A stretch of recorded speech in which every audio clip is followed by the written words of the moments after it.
Attention screenwriters. So Create screenwriting software is a game changer for your screenwriting process. It uses imagery to immerse yourself in your movie as you're writing it.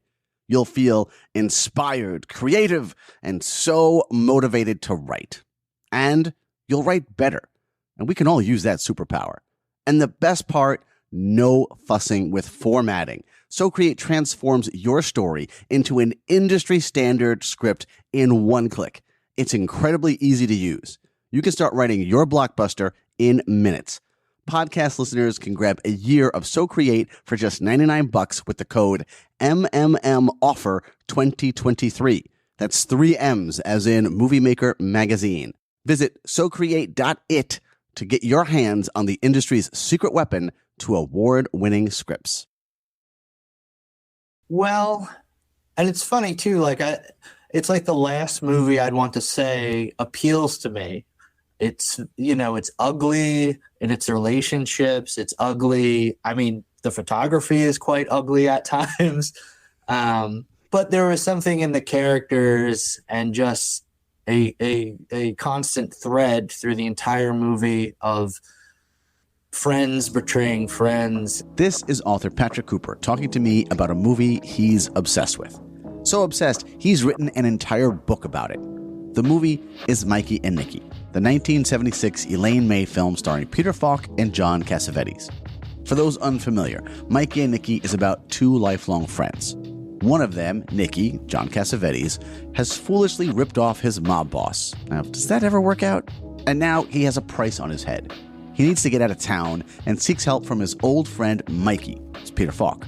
The two spend almost the entire movie wandering the streets, talking and arguing. Oh, and here's a big spoiler for you. Mikey has already tipped off the hitman. The relationship between Mikey and Nicky is definitely the number one thing that drew it to me. I didn't know who Elaine May was the first time I had seen it in college. I wasn't too familiar with Falk or obviously I was aware of them, but I hadn't done a deep dive into, indie cinema or 70s cinema up until that point. But there was something that just really stuck with me, in almost like how a song gets stuck in your head. I would get scenes from it stuck in my head. I would get bits of dialogue and responses, faces that they make to each other. It all felt very familiar. And that's when I sort of connected it to the friendship I had in my youth with someone back home. Obviously, we weren't criminals or, running numbers for the mob or anything like that. We were just boys in suburban New Jersey. But yeah, it hit home. I'd say it hit home. The book is part essay on the film and its themes and part history lesson of how it was made. A movie about two middle-aged guys wandering around a city at night while a hitman drives around looking for them might seem like a simple production. But Mikey and Nicky was anything but simple. And when it was all over, Elaine May, who refused to compromise on almost anything, wouldn't have another movie made for 10 years. My name is Dan Delgado, and in this episode, we're taking a look at the production of Mikey and Nicky. Welcome to the industry.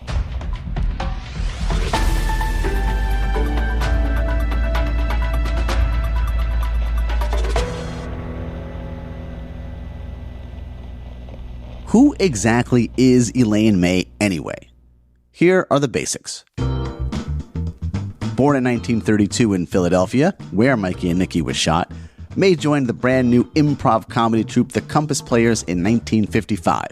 It's there that she meets Mike Nichols, and 2 years later, the pair leave the Compass Players to form one of the most influential comedy teams of all time, Nichols and May. Approximately 4 or 5 years later, after 3 comedy albums, numerous television appearances, and a Grammy Award, the duo broke up. Mike Nichols went on to direct theater and then moved on to movies, directing films like The Graduate, Working Girl, and of course, Day of the Dolphin. After their breakup, May spent a good portion of the 1960s as a playwright. She met Peter Falk, Nicky, when they were both cast in the movie Love. And that's L-U-V if you're keeping score at home. But it's in 1971 where she hits the big screen as a triple threat. She wrote, directed, and co-starred in A New Leaf with Walter Matthau. Walter Matthau and Elaine May You'll die laughing at the two of them in A New Leaf from Paramount Pictures. A New Leaf was a minor success with major critical acclaim. But it's also with A New Leaf where May has her first battles with a studio, Paramount Pictures.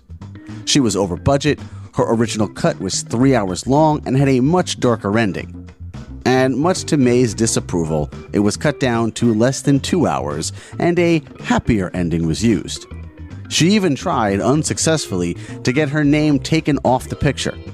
The next year, May followed it up with another movie, The Heartbreak Kid, which also scored with critics and audiences.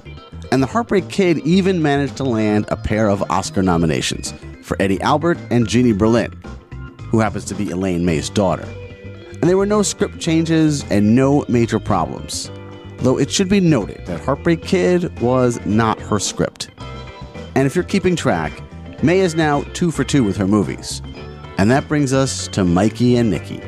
And if you're like me, you might be wondering, Elaine May, known for her comedies, why would she be coming up with a movie as dark as Mikey and Nicky?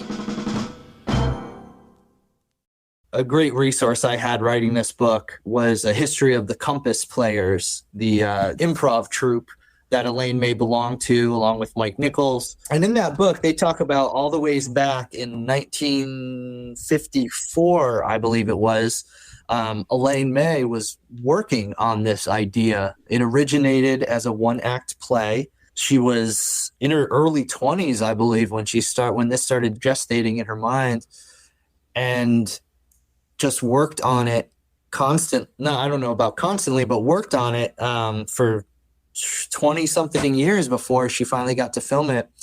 And there's a few different stories. I think it was her cousin who was an assistant on the film told the press guy from Paramount that it's based on her neighbors growing up. They were brothers and one of them had the other one killed. And the other brother just kind of stuck around town, even though everybody knew what he did. And there's another story about, I believe it was her uncle or grandfather or great-grandfather who owned a bar. And around the time of World War II, something like Mikey and Nicky occurred within his bar. Somebody set somebody up to be killed. So I guess just that idea of a very, very intimate betrayal stuck with her. And it was something that she had to get out on the page. May makes her deal for Mikey and Nicky at Paramount Pictures, and Paramount had already been through it with May on A New Leaf, so they put some clauses in her deal. I believe the head of Paramount at the time was Frank Yablans. He knew what he was getting into with May, but he believed in her, so they made this sort of ironclad contract where there was so many clauses, everything down to who would control what airlines it gets shown on as an in-flight picture, things like that. They set the budget at $1.8 million, and if it went 15% over budget, Paramount got to take over immediately, and they wanted the picture by June 1974. May already had her Nicky. She knew Peter Falk from the 1967 movie Love, and had talked to him about eventually making Mikey and Nicky, even back then. Falk then roped in his frequent collaborator, John Cassavetes, to play Mikey. This is Falk talking about how he got Cassavetes to do it. It apparently wasn't very difficult. Elaine May had written a script called Mikey and Nicky. I thought it was a tremendous, tremendous script. And Elaine and I thought that John would be wonderful to play in it. And I made a meeting with John. It was in the Paramount commissary.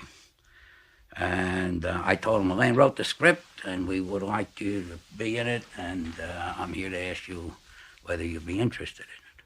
He said, I'll do it. I said, John, this is serious business here. She spent a lot of time on this script, and this is very important to me. So I'm asking you whether you'd be interested in it. And he said, I'd do it. No, I said, no. Oh, why don't you ask some questions, some intelligent questions about the project and about the part. it's too quick. I'll do it. Well, he started out rather calmly. But by the time he finished, he was up on top of the table. It's on television, so I can't tell you exactly what he said. No, I can't tell you exactly what he said. But the gist of it was, do you think I'm like you, worried about whether or not it's going to be a success?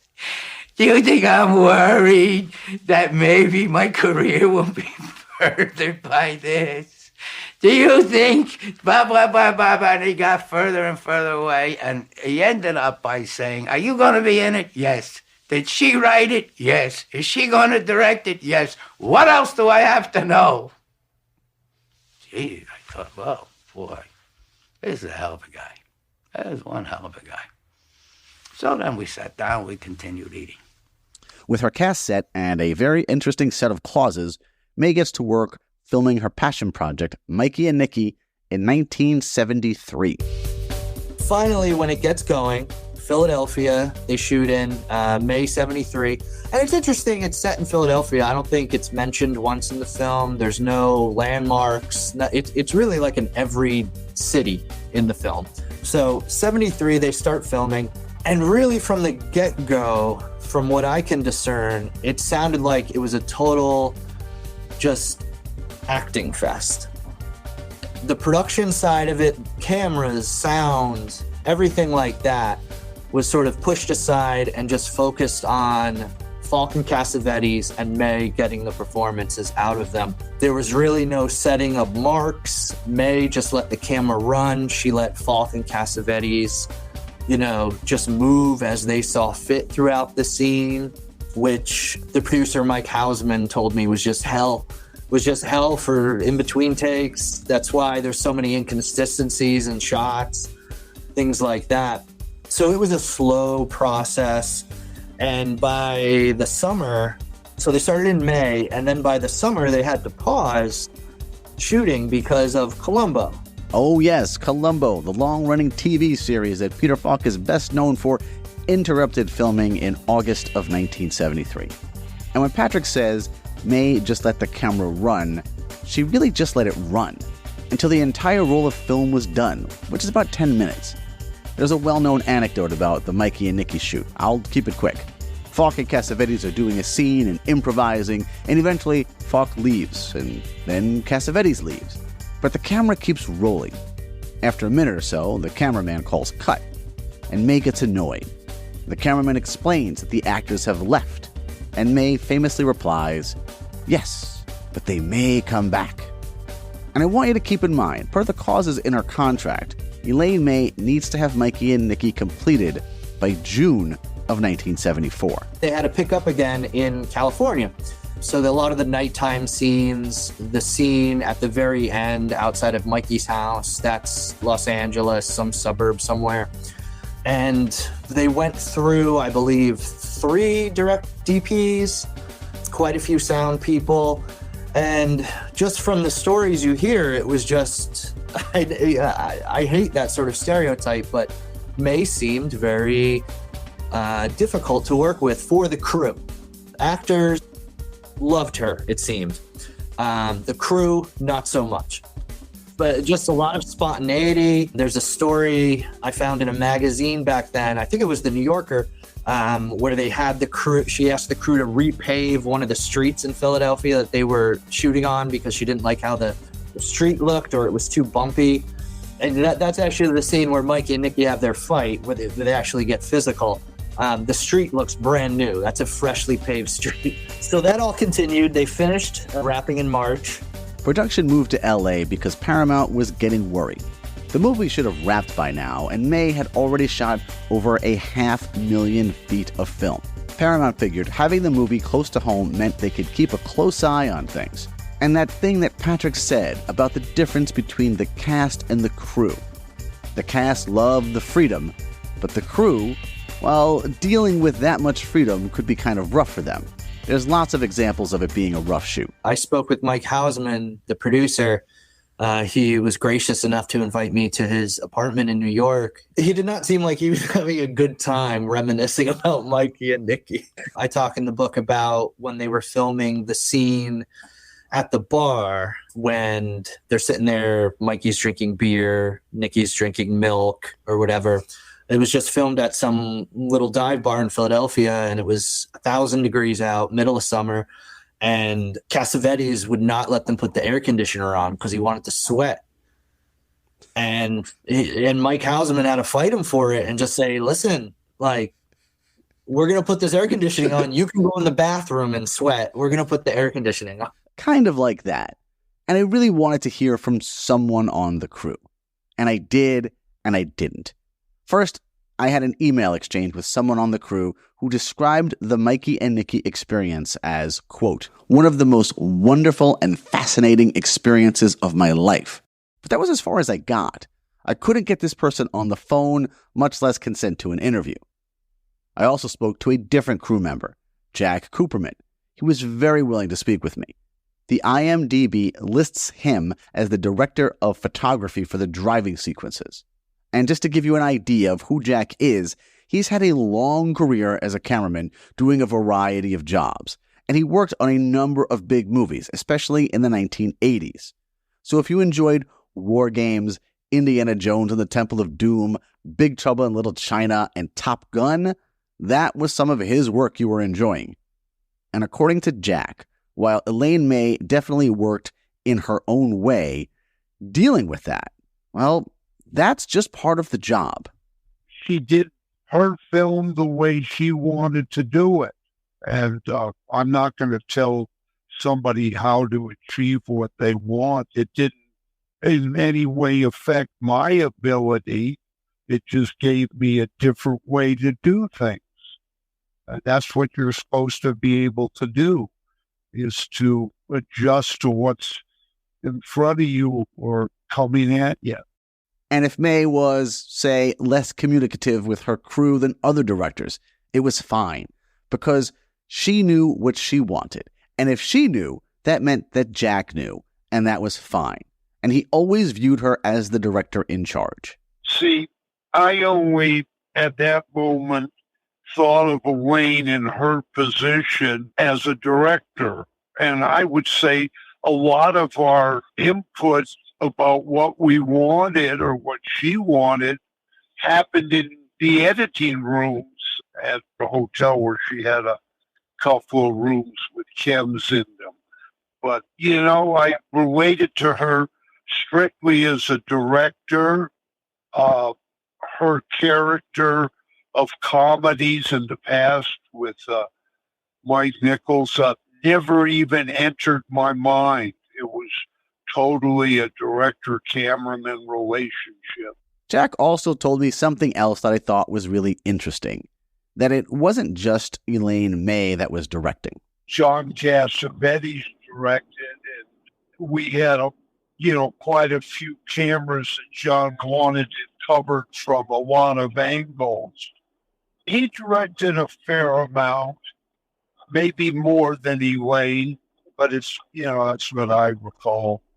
Now, I am not trying to start some poltergeist-style controversy here, but as Jack says, that's how he recalls it.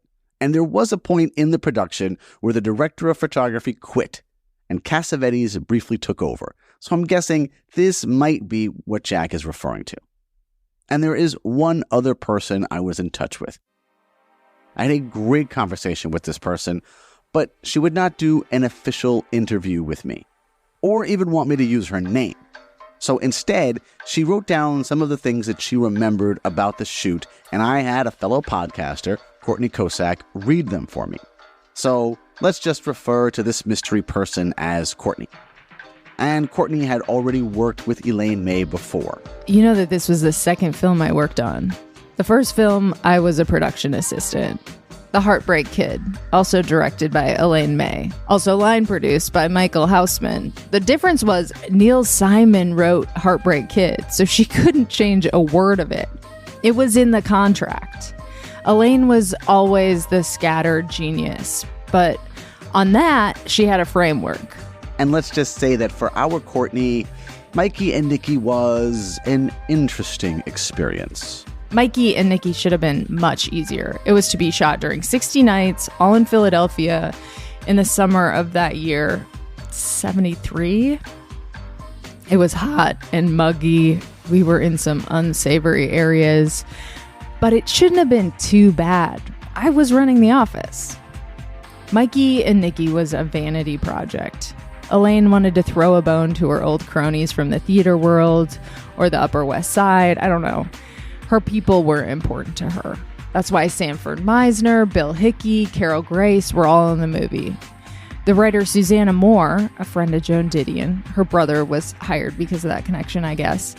He was the most exploited person on the crew, thrown into craft service. Never an easy task, but this was impossible and exhausting, and I don't know how he survived. There was a lot of smoking. Elaine was smoking bulk and Sabrini little cigars and usually had 3 of them lit up at any moment. She was always covered in ashes. I gave up smoking because of her. Her husband, also her psychiatrist, followed her around with her handbag and took care of whatever she might need that someone else couldn't handle. The Watergate hearings were on television in the office non-stop, it seemed. There were some marriage problems. Peter Falk met the woman he broke up his marriage for during this film. I got in trouble with him when she called the office to find out where we were shooting one night, and I suggested it wasn't a great night for visiting. We were doing car shots. Oh, he was pissed. Now his family is pissed at that woman. Oh well, I tried. And yes, for the cast who had all that freedom, it was a good time. John, Peter, and Elaine were having a swell time. There was an elite arrogance created by their collaboration, and it was impregnable. They would just smile and dismiss anything that didn't fully support their way of thinking. You know, that Cassavetes smile. But for at least this member of the crew, it was definitely not a good time. One night, when Peter was in a scene pacing on the street below an old hotel, as I remember it, they needed someone to throw bottles out the window, and they hired a derelict they found on the street to do it. It was reckless and stupid and not necessary. It made me take a long look at what I was doing. I knew I did not want to be in the film business. Elaine's husband, the shrink, asked me once, "Why are you so bitter?" I couldn't tell him. I was shocked he would ask me such a question. I was in my early 20s. I didn't have the words. Or I had too many. And yes, Mikey and Nicky, that experience made Courtney quit the industry altogether, at least for a while. She would come back and eventually have a very long career in the industry post Mikey and Nicky. And there you have it. 3 different crew members with different experiences. One great, who wouldn't tell me anything. One standard, who did tell me what happened. And one so bad that she temporarily quit the industry altogether. The Mikey and Nicky production wrapped in March of '74. So of course it was time for post-production. Is probably when the biggest fight started. We're talking about May versus the studio, you know? She had control of the cut, and she took her time with it. There's a lot of stories about this period as well, where why did it take so long to cut the film? Well, the story goes they shot, up to that point, they shot the most film ever shot for a release. It was, I forget, but it was over 1 million feet. It was more than Gone with the Wind. And that record was only recently broken by, I think, First Man, that Damien. Oh, no kidding. Well, yeah, I think Mikey and Nicky had the record until First Man just a few years ago. And for the record, First Man shot over 1.7 million feet of film. And that was done in a variety of formats, 35 millimeter, Super 16, IMAX 70 millimeter. And Mikey and Nicky shot about 1.4 million feet of film. And Gone with the Wind, a nearly 4-hour movie and more than double the length of Mikey and Nicky, shot a mere 475,000 feet of film. And now, May has to edit all that film into a cohesive movie, which, as it turns out, was not an easy task. And with the June 74 deadline approaching, May does something completely unexpected. So it got to the point where Paramount was saying, like, hey, we need the cut of the film We need it now. And May disappears. May goes off the radar with the film. She's just gone. And so is the 1.4 million feet of film. And it's not as though she's out of touch for a week or two. No. Elaine May and the footage disappear for 11 weeks, nearly 4 months. Paramount has to send an executive, Paul Hager, out into the world to find her. Hager hires a private investigator, and eventually she is found in New York City, editing the film. But she's not alone. Falk and Cassavetes are there with her, and the three of them, in a haze of cigarette smoke, had been cutting the film together for weeks. And it wasn't as though they weren't working, but all that footage, the 10-minute-long shots with no pickups, would be a difficult challenge for anyone. Sometimes they would spend an entire day editing one single take. And so Hagar, the Paramount executive who tracked them down, is ordered to stay with them, make sure they finish that film. And he becomes essentially the fourth editor for a while. This monumental editing operation eventually moves back to LA, and the editing continues now at the Sunset Marquis Hotel. And the editing team expands to 12 people. And it just drags on. Because you see, it wasn't just the excessively long takes that were the problem. May herself said at a screening of the film in the 80s at some time that the sound did not match up. Something with recording the set, like actually documenting the sound, writing down the takes or what have you, did not match up with what they actually needed. So there was constant trouble trying to sync up the sound to their lips moving, things like that. And by now you can forget that June 74 deadline. This editing lasts over a year. In September of 75, May asked Paramount for another $180,000 to finish the movie. The movie was already $2.2 million over budget, so what's another $180K?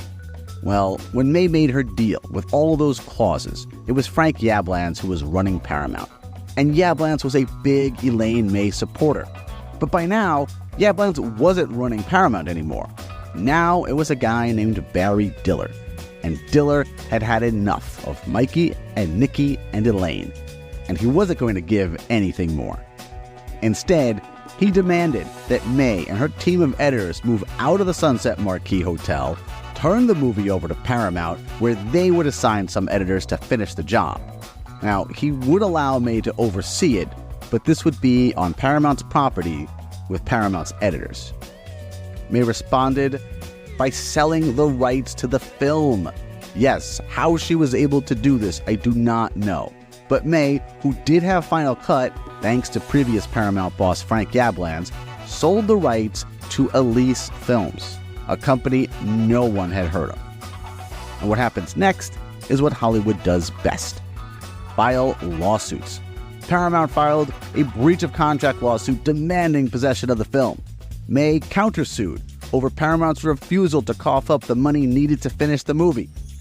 1 month later, October of 75, a judge rules in favor of Paramount. May had to hand over the film.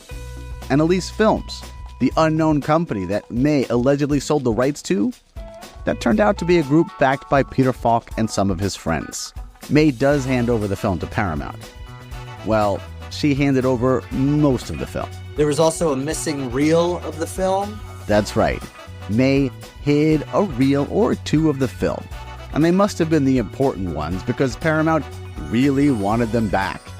Executive Paul Hager, the guy who had to track May down to New York, now has to go back on the hunt, this time looking for the missing reels. And there's all sorts of mythology about the missing reel, whether May stole it or not. What I read was that May, and this was from, I believe, her cousin who was the assistant, May had her therapist steal the film and hide it in his garage until she basically held it ransom. And then, so the studio would let her keep cutting the film. Warren Beatty got involved. Warren Beatty sort of mediated between Diller and May. And Beatty basically saved May's ass and just got Paramount to allow her to finish cutting the film. Eventually, it all got sorted out. But it wound up costing more in legal fees for Paramount than the $180K that Elaine May had originally asked for.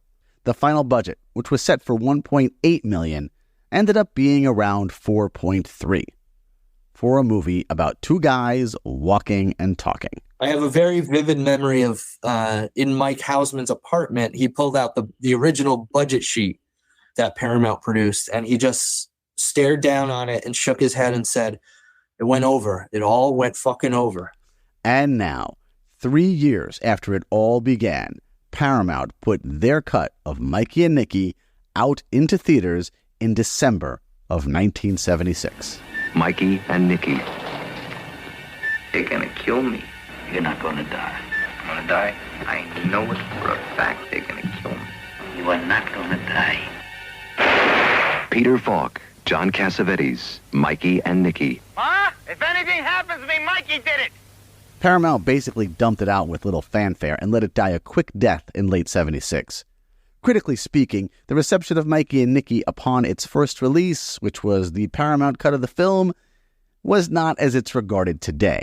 It was almost like split down the middle where, and maybe not the middle, because I think for the most part, it was brushed aside by most critics as just a slog. They went in expecting either a crime flick, a mobster flick, or a May romp, an Elaine May comedy, because that's what she's known for. But what they got was this really glacially paced character study between two friends.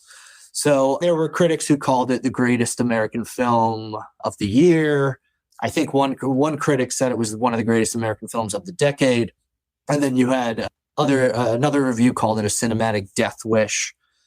So yeah, it was not well received, but it also wasn't universally panned. And audiences weren't exactly thrilled either. Here's Peter Falk in an interview with Julian Schlossberg talking about it. I was at a screening the other day where one woman, she got up and she said, "This is the worst picture I've ever seen." And she was offended, genuinely offended. And she was mostly offended, I think, by the treatment of the women in the picture. The full Mikey and Nicky reappraisal would take some time and a different cut. What's funny is the 76 release is a different cut from what's available now. And that cut is gone, apparently. That's what Julian Schlossberg told me when I spoke with him. And he released May's cut of the film in 78. And that's the one now on Criterion. It is actually Elaine May's cut. So the original cut was actually longer. So it might have been more of a slog. It's with the second cut, which is the only cut of the movie you can find now, that begins the Mikey and Nicky reappraisal, that gave it a second life, the appreciation from critics and movie buffs like Patrick, and years later, the ultimate thing a movie can achieve, a Criterion release. May would have continued success in the industry as a screenwriter, but not as a director. She wouldn't direct another movie for 10 years, and that movie, the much-maligned Ishtar, has a production story that itself could be another episode of this podcast. And it would also be her last movie.